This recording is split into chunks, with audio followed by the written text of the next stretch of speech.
ਇਹ ਦੋਵੇਂ ਸਾਲੇ ਪਰਲੇ ਦਰਜੇ ਦੇ ਭੁੱਖੇ, ਕਦੀ ਪਾਣੀ ਤੋਂ ਲੜ ਪੈਣਗੇ ਹੈ, ਕਦੀ ਕਹਿਣਗੇ ਸਾਡੇ ਬੰਦੇ ਚੱਕ ਲਏ ਆ, ਕਦੀ ਬਾਰਡਰ ਦੇ ਲੱਤਾਂ ਚੁੱਕ ਚੁੱਕ ਕੇ ਮਾਰਨਗੇ, ਕਦੀ ਨਾਰੇ ਮਾਰਨਗੇ ਹੈ ਪੱਲੇ ਨਹੀਂ ਧੇਲਾ ਤੇ ਕਰਦੀ ਮੇਲਾ ਮੇਲਾ। ਬੰਦਾ ਇਹਨਾਂ ਨੂੰ ਇਹ ਪੁੱਛੇ ਦੁਨੀਆ ਤੇ ਹੋਰ ਕੋਈ ਮੁਲਕ ਨਹੀਂ? ਉਹ ਯੂਰਪੀਅਨ ਕੰਟਰੀ ਨਾ ਕਿ ਉਹਨਾਂ ਦੇ ਬਾਰਡਰ ਹੈ, ਆਪਸ ਚ ਲੈਣਾ ਲਾਈਆਂ ਹੋਈਆਂ, ਦੁਨੀਆ ਇੱਧਰ ਉੱਧਰ ਜਾਂਦੀ ਹੈ, ਮਜ਼ੇ ਲੈਂਦੀ ਹੈ, ਟ੍ਰੇਡ ਕਰਦੀ ਹੈ, ਚਸ ਲੈਂਦੀ ਹੈ।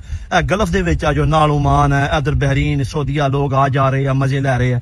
ਇਹਨਾਂ ਦੇ ਭੈਣ ਚੋਦ 75 ਸਾਲ ਹੋ ਗਿਆ ਉਹ ਹੀ ਪੁਆੜੇ, ਤੂੰ ਮੇਰਾ ਬੰਦਾ ਚੱਕ ਲਿਆ, ਤੂੰ ਮੇਰਾ ਚੱਕ ਲਿਆ, ਮੈਂ ਤੇਰਾ ਪਾਣੀ ਬੰਦ ਕਰ ਦਾਂਗਾ, ਮੈਂ ਇਹ ਕਰ ਦਾਂਗਾ। ਖੁਦਾ ਦਾ ਖੌਫ ਕਰੋ, ਕੋਈ ਆਵਾਮ ਦਾ ਸੋਚ ਲਓ। ਤੁਹਾਡੇ ਦੋਵਾਂ ਮੁਲਕਾਂ ਦੀ ਆਵਾਮ ਬਾਹਰ ਰੁਲਦੀ ਫਿਰਦੀ ਹੈ ਨੌਜਵਾਨ, ਤੁਸੀਂ ਇੱਥੇ ਉਹੀ ਭੰਬਲ ਘੁੱਸੇ ਪਾਏ ਨੇ, ਕਦੀ ਕੋਈ ਲੜਾਈ ਕਦੀ ਕੋਈ ਲੜਾਈ। ਯਕੀਨ ਕਰ ਜੋ ਅਸੀਂ ਇਹ ਦੋ ਮੁਲਕ ਜਿਹੜੇ ਆ ਨਾ ਇਹ ਆਪਣੀ ਬਰਬਾਦੀ ਦੇ ਆਪ ਜ਼ਿੰਮੇਦਾਰ ਨੇ।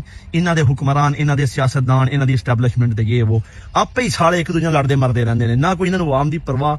ਇਹ ਦੋ ਵਾਹਦ ਮੁਲਕ ਨੇ ਜਿਨ੍ਹਾਂ ਦੇ ਨੌਜਵਾਨ ਪੂਰੀ ਦੁਨੀਆ ਦੇ ਮੁਲਕਾਂ ਦੇ ਵਿੱਚ ਰੁਲਦੇ ਪਏ ਨੇ ਔਰ ਉਹਨਾਂ ਦਾ ਕੰਮ ਕਰ ਰਹੇ ਨੇ, ਲੇਕਿਨ ਇਹਨਾਂ ਨੂੰ ਸ਼ਰਮ ਨਹੀਂ ਆਉਂਦੀ, ਇਹ ਆਪਣੇ ਰੌਲਿਆਂ ਦੇ ਵਿੱਚ ਲੱਗੇ ਨੇ। ਆਏ ਦਿਨ ਇਹਨਾਂ ਕੋਈ ਨਵੀਂ ਪਸੂੜੀ ਪਾਈ ਹੁੰਦੀ ਹੈ, ਕੋਈ ਲੜਾਈ ਨਹੀਂ ਲੱਗਣੀ, ਦੋਵੇਂ ਸਾਲੇ ਭੁੱਖੇ ਨੰਗੇ ਚੁੱਪ ਕਰਕੇ ਬਵੋ, ਬਸ ਵੇਖੋ ਇਹਨਾਂ ਨੇ ਕਰਦੇ ਕੀ ਨੇ। ਇਹ ਆਪਣੇ ਦੁਸ਼ਮਣ ਆਪ ਨੇ।